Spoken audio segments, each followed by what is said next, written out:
ఓం శ్రీ గురుభ్యో నమ. భగవద్భక్తులందరికీ విశ్వావసు నామ సంవత్సర భాద్రపద మాస శుభాకాంక్షలు. ఈరోజు భాద్రపద శుక్ల ఏకాదశి బుధవారము విఘ్నేశ్వరునికి ఎంతో ప్రీతికరమైన రోజు.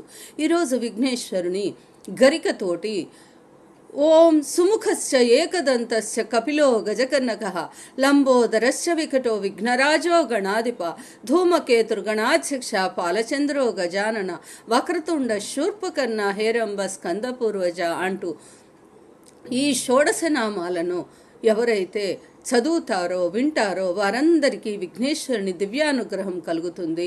ఇక ఈరోజు ఏకాదశి, పరివర్తన ఏకాదశి అంటారు. చాతుర్మాస్య సందర్భంగా తొలి ఏకాదశి నాడు పవళించిన శ్రీమన్నారాయణుడు ఒకవైపుకి పరివర్తన చెందుతాడు. అందుకే పరివర్తన ఏకాదశి అంటారు.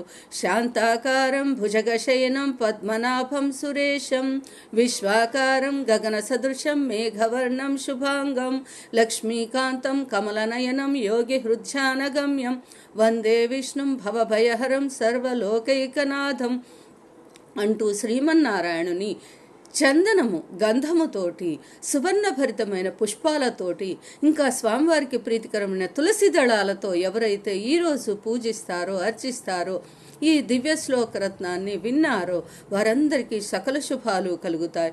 ఇక సౌందర్యలహరిలోని ఒక దివ్యమైన శ్లోకరత్నాన్ని ఇప్పుడు మనం పారాయణం చేసుకుందాం.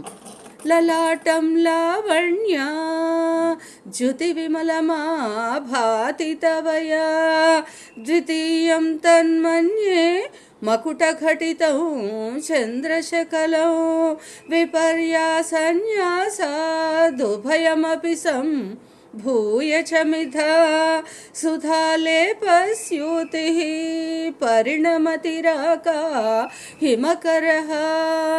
అమ్మా ఆదిశక్తి జగజ్జనని, నీ యొక్క దివ్యమైన లలాటము ఫాలభాగము రత్నములు మణిమయ భూషితమైనటువంటి కిరీటముతో ఇంకొక చంద్రునిలాగా ప్రకాశిస్తూ ఉన్నది. నీ యొక్క లలాటము ఈ యొక్క మణిమయ భూషితమైన ఆ రత్న కిరీటము ఈ రెండిటితో కలిపి ఆ యొక్క చంద్రుడు, ఇద్దరు చంద్రులు ప్రకాశిస్తున్నట్టు ప్రకాశిస్తూ అమృతాన్ని వర్షిస్తున్నదమ్మా.